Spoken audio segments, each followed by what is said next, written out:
기초가 없는 아이도 중학교 3년이면 성적을 올리는 게 충분하다는 거예요. 근데 아이들이 이걸 모르고 그냥 학교 학원만 반복하니까 3년이 허무하게 날아가 버리죠. 학원은 학원대로 보내는데 성적이 안 오른 경험 한 번쯤 해보신 적 있으시죠? 제대로 알고 해야 학습 격차를 줄일 수 있습니다. 오늘은 영어 기초가 없어도 중학교 3년을 아낄 수 있는 3가지 방법 알려드릴게요. 끝까지 시청하셔야 이 3가지 방법을 정확하게 이해하실 수 있습니다. 스텝 1. 7개월 공부 설계. 아이들이 1년 중에 진짜로 열공하는 달이 몇 달일까요? 많아 보이지만 실제로 따져보면 딱 5달입니다. 4월, 6월, 9월, 11월 시험 대비 기간, 1월 겨울방학 첫 달. 이 시기 말고는요 대부분 아이들이 공부를 거의 안 합니다. 실력이 안 쌓이는 이유는 아이가 머리가 나빠서 못하는 게 아니라 시험 기간이 아닐 때는 공부를 그냥 놔버리기 때문이에요. 시험이 끝나면 아이들 마음속에는 이런 생각이 들 겁니다. 나 열심히 했으니까 이번 달은 좀 쉬어야지. 이게 바로 보상 심리예요. 실제 아이들이 얼마나 마음이 해이해지냐면요, 시험 기간 직전 1주는 눈이 초롱초롱해요. 근데 시험 끝난 직후는 거짓말처럼 수업하는 선생님은 대역 죄인이 됩니다. 분위기가 최소 1, 2주는 아무리 노력해도 잘 안 잡힌다는 소리예요. 그러 학원에서 수업은 하는데 아이들 마음은 딴 데가 있어요. 이렇게 1, 2주만 보내도 한 달을 날려버리는 거예요. 근데 우리 어른들도 충분히 이해할 수 있어요. 여행을 4, 5일만 다녀와도 일상에 돌아와 적응하는데 시간이 걸리잖아요. 하물며 공부는 더 하죠. 공부에도 예열 시간이라는 게 필요하거든요. 집중도 안 되고 핸드폰만 하게 되고 졸고 오래 앉아있어도 남는 게 없어요. 의지 문제가 아니라 공부할 뇌가 아직 예열이 안 된 거예요. 그럼 해결책이 뭐냐? 짧게라도 자주 책상에 앉아서 자기만의 공부 방법과 루틴이 생겨야 해요. 그래야 공부에만 집중할 수 있는 시스템이 돌아갑니다. 중요한 게 이겁니다. 남들 놀 때 공부하기, 시험 끝나고 쉬는 시기, 방학이라고 느슨해지는 시기, 2월, 3월, 5월, 7월, 8월, 10월, 12월, 7개월. 이때가 바로 온전히 내 실력을 쌓는 기간이에요. 물론 쉽지 않죠. 친구들 안 볼 때 집에서 짧은 시간이라도 책을 펴고 공부해 보는 거예요. 그래야 경쟁이 되죠. 남들 안 할 때 같이 안 하고 잘하길 바라는 건 욕심이에요. 힘들수록 잘 견뎌내면 결과는 엄청 달라질 거예요. 무조건 늘어요. 스텝 2.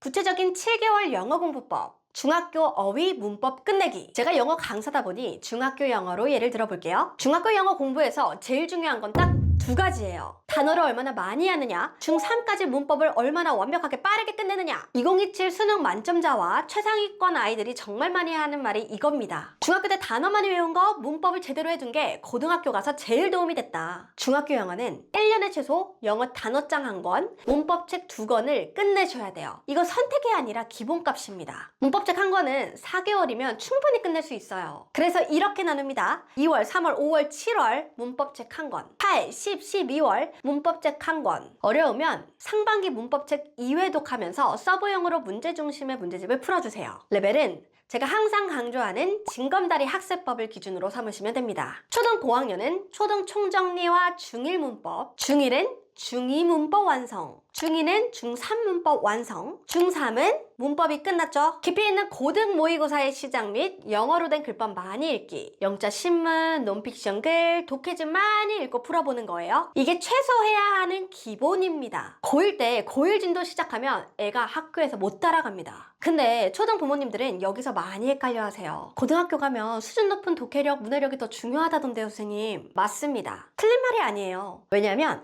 고3 수능 지문이 정말 어렵기 때문이에요. 근데요, 요즘 대학은 정시보다 수시로 훨씬 많이 가는 거 아시죠? 학교 시험은 그만큼의 문해력을 요하는 문제도 잘 안 나옵니다. 학교별로 다르지만 고등학교를 가서도 문법을 모르고 시험을 논할 수 없다는 거죠. 기초를 잘 닦으면 독해 실력은 훨씬 더 빨라집니다. 그때 깊이 있는 독해 공부를 하시면 돼요. 그때 원서를 읽으면 더 잘 읽힐 수 있어요. 대치동에서 수많은 고등 1등급 친구들을 배출하면서 그 친구들에게 너 영어 공부 어떻게 해왔어? 라고 물어보면요, 영어책을 많이 읽어서요. 이 대답 생각보다 거의 안 나옵니다. 물론 대치동 제자 중에 그런 친구도 있었어요. 부모님 따라 미국 가서 초등 고학년 때 동네 도서관에서 살다시피 하면서 영어책만 읽었던 친구요. 제가 봤을 때 그 친구는 언어적 감각, 환경, 시간 모든 게 다 받쳐진 경우였어요. 그런데 그런 아이가 과연 몇이나 될까요? 현실적으로는 거의 없습니다. 초등학교 저학년일 때 시간 내어 원서 읽히면 좋죠. 근데 당장 중학생이라면 이야기가 다릅니다. 중학교 이후 영어는 실전이에요. 중학교, 고등학교 영어는요, 기초가 부족한 친구들에게는 내 수준에 맞지 않는 원서책을 읽으면서 그 스트레스를 견뎌내는 그 시간이 아이들에겐 더 고통스러울 수 있어요. 언제 포텐이 터질지 모르는 그런 문해력을 기다리는 과정,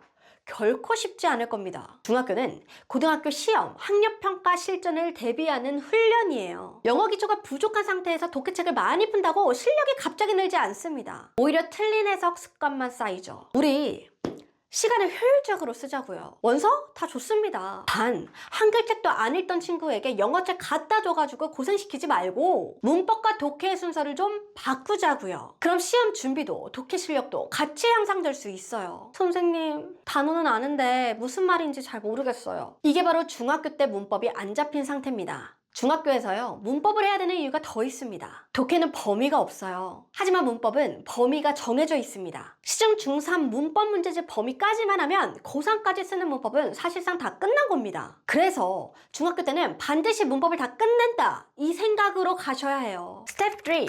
최상위권의 필수 학습 태도 갖추기. 필기노트, 오답노트, 필기 요약노트를 써야 해요. 요약노트는 교재를 베껴 쓰는 게 아니에요. 오늘 배운 내용을 복습해보고 백지에 내 말로 다시 적어보는 겁니다. 뻔한 것 같지만 아이들이 생각보다 정말 안 해요. 하라고 해도 엉망진창으로 하거나 여학생들은 다꾸처럼 예쁘게 꾸미는 데 시간을 다 쓰죠. 필기노트 쓰는 걸 잘 모르겠다 싶으면 반에서 공부 잘하는 아이들의 필기노트를 보세요. 아니면 SNS에 요약 잘한 중고등학생들의 필기 사진을 찾아보세요. 예쁘게 꾸민 것 말고 잘 정리된 것들을 참고 삼아 보면서 적용하려 하세요. 좋은 글을 많이 봐야 글이 느는 것과 똑같습니다. 여기서 제가 필기노트 팁 알려드릴게요. 삼색 펜을 준비하세요. 검정색은 내가 알고 적은 것, 파란색은 교재와 비교했을 때 내 머릿속에 들어가지 못한 것, 빨간색은 중요한 걸 표시하세요. 사람은 자신이 아는 걸 계속 보고 싶어 합니다. 아이들은 복습할 때 검정색 보는데 시간을 가장 많이 할애할 할 거거든요. 근데 이건 사실 안 봐도 돼요. 대부분의 시간을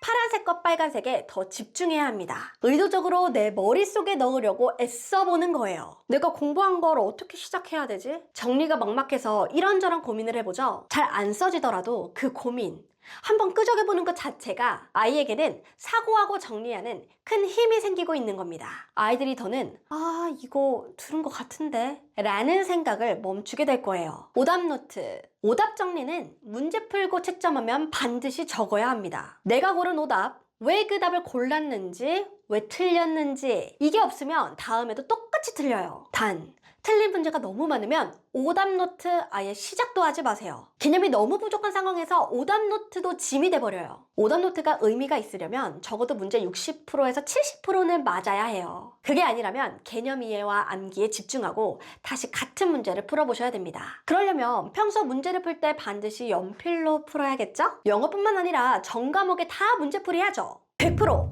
모든 과목에 다 적용할 수 있는 풀이법 알려드릴게요. 문제를 풀 때 정답을 찾는 데만 집중하는 게 아니라 문제 지문 하나하나, 보기 하나하나 집중해서 풀어봐야 해요. 대다수 아이들이 문제 푸는 걸 귀찮아하고 채점해서 맞추면 그때 그 희열, 그게 공부가 된다고 생각하죠. 제가 저희 옷 속 아이들에게 자주 하는 말이 있어요.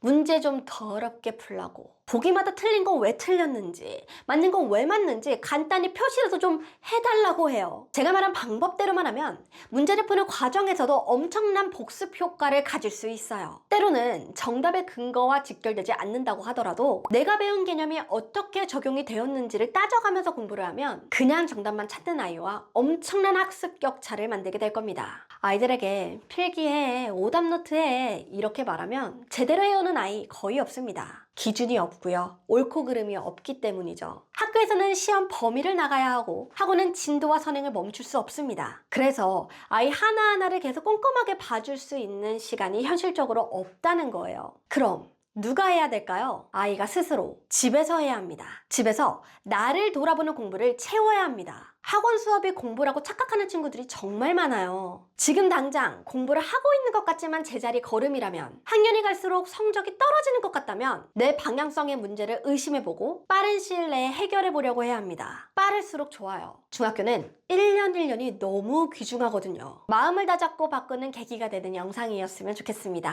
아이들이 지치지 않고 제대로 공부할 수 있는 방법과 다음에도 어디서도 듣지 못하는 유익한 이야기들로 찾아뵙도록 할게요. 구독, 좋아요 눌러주시고요. 곧 또 봬요.